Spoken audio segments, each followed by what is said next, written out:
This daily dose is brought to you by Pirate.Black. ARRR!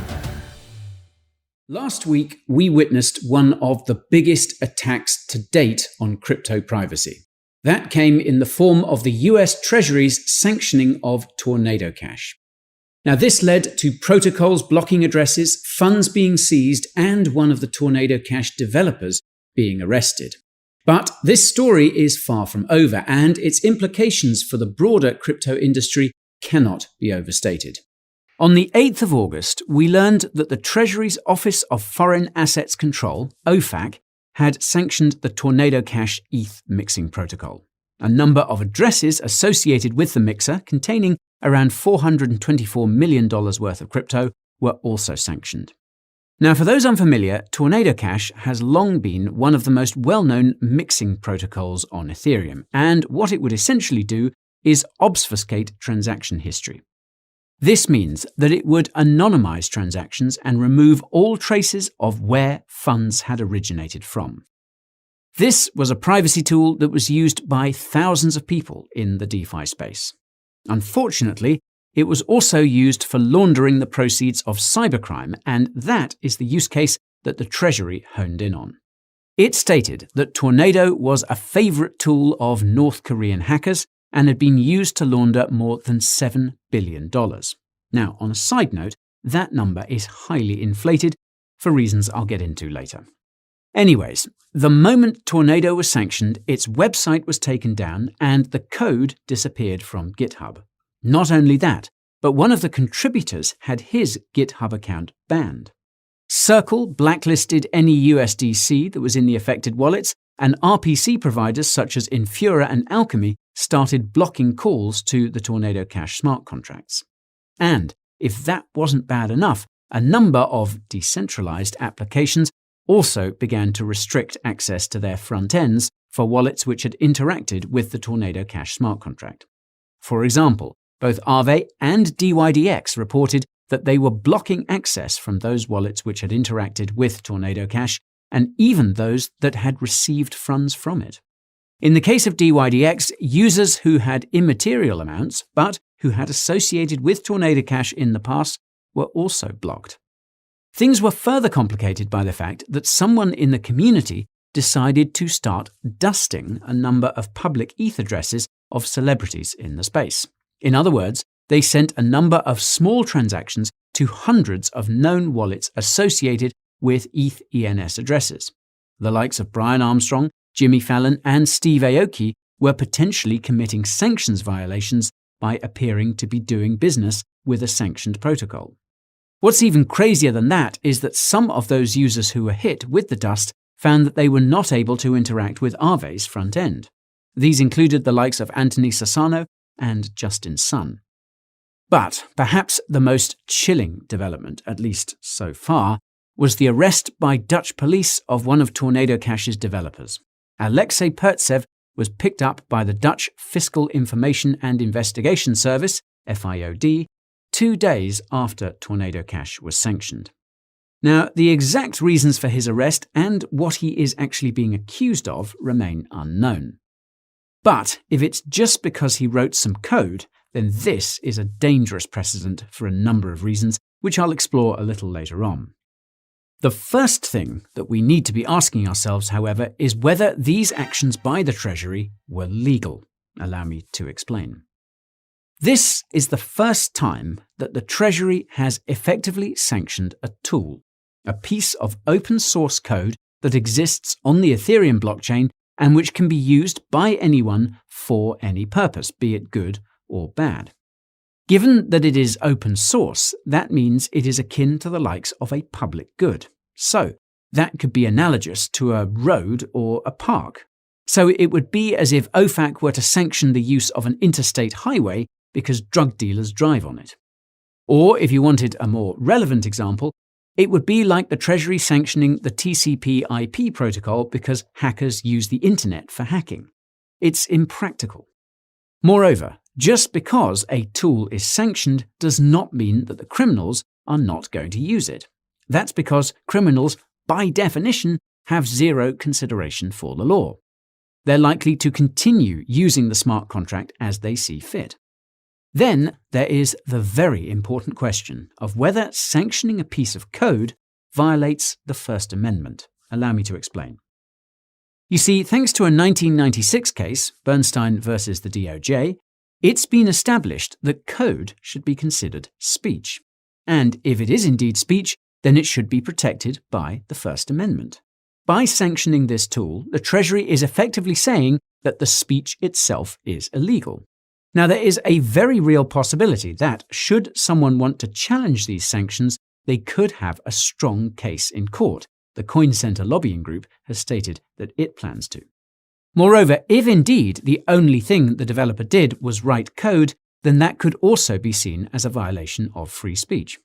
Now, I'm sure that more astute legal minds than mine are going to have a field day with this case. But if there are any legal challenges mounted, it will take a long time for them to be settled. Until that time, the sanctions will have to be enforced, and that means that all those DeFi projects and protocols will continue blacklisting the smart contract, lest the teams behind them fancy a date with a prison cell. Apart from the legal aspect, there is the practical consideration for how this will be enforced too. Remember, criminals are criminals, and they will continue to use it. The code is open source and free to fork. Should that happen, the Treasury will end up playing whack-a-mole with a bunch of newly deployed smart contracts. Not only that, but those other crypto projects and protocols are also going to have to monitor not only the funds that are coming from the original Tornado Cash smart contract, but also from all the forked ones. This could quickly become a logistical impossibility, and projects will always have to worry whether any ETH they handle has gone through a forked version of the original Tornado Cash. And speaking of which, there's also the broader question around who, as a result of these sanctions, could technically find themselves in violation of OFAC rules. If someone sends ETH from the Tornado contract to you, does that mean you are in violation? I mean, it's not like you can refuse to receive it. As we saw with those dusting attacks, protocols themselves have started blocking some of these dusted addresses. Could the feds start going after any of those wallets that have received Tornado-tainted ETH? Could we soon see Jimmy Fallon dragged away in cuffs?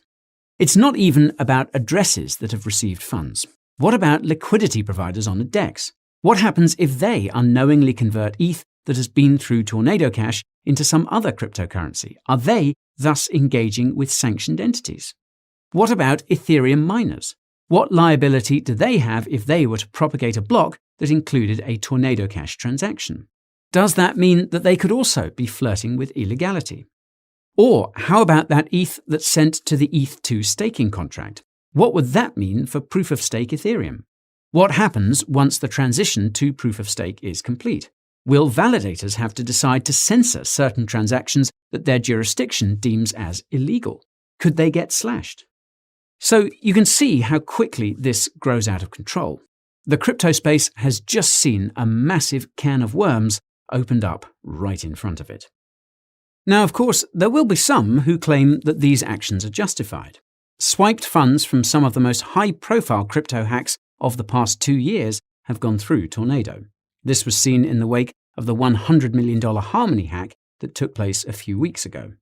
There are plenty of people who have been asking whether there are really any legitimate use cases for Tornado Cash, a tool designed specifically for privacy. Essentially, this all comes down to the broader question of why someone would want to have financial privacy in the first place. As the old saying goes, if you have nothing to hide, why do you worry? Well, for plenty of reasons, as it happens. Firstly, because blockchains are public and transparent, everyone can see exactly what your wallets are doing and what you could be buying or investing in.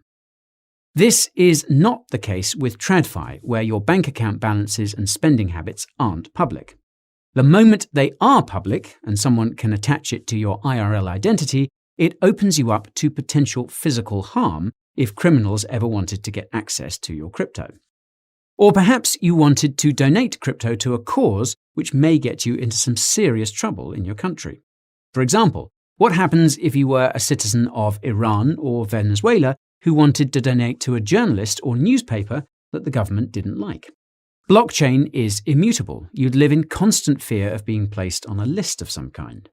Or how about if you were a Russian who wanted to donate to Ukraine? Not something that you would like the FSB to know about. On the flip side, you could be a Ukrainian refugee wanting to hide where you were getting your donations from. This is something that Vitalik himself highlighted earlier this year when he donated to the country. Beyond such high-stakes implications, it could also just be a situation in which you don't want people you interact with on-chain to know what you do with your money. For example, let's assume that you get paid in crypto. That means that your employer will be able to see exactly what you do with that money and what you're buying.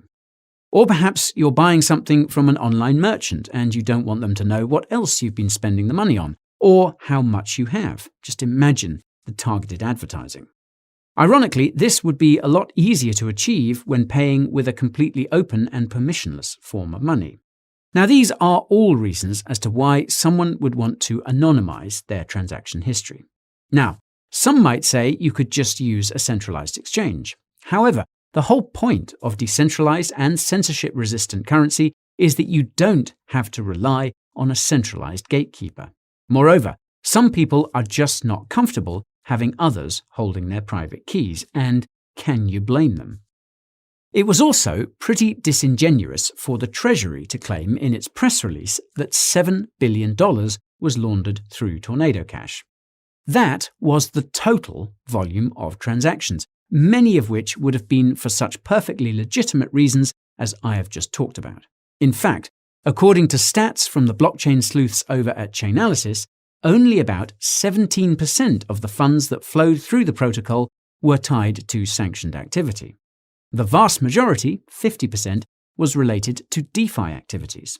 That means that these users were thrown into the laundering bucket by the Treasury when all they were really doing was trying to anonymize their funds. So, this raises the question of what all this means for crypto privacy and, heck, privacy in general. Well, it's quite clear that privacy is under attack. Yes, this move by the Treasury was prompted by concerns around North Korean hacking, but the tool used is so blunt for the effect it's trying to achieve that you have to wonder whether the folks at OFAC gave any thought to collateral damage. Many have drawn parallels with the early crypto wars, for example. For those unfamiliar, this was when the US government arrested Phil Zimmermann, a developer who distributed PGP cryptography online. They accused him of, quote, munitions export without a license. Yes, that's right.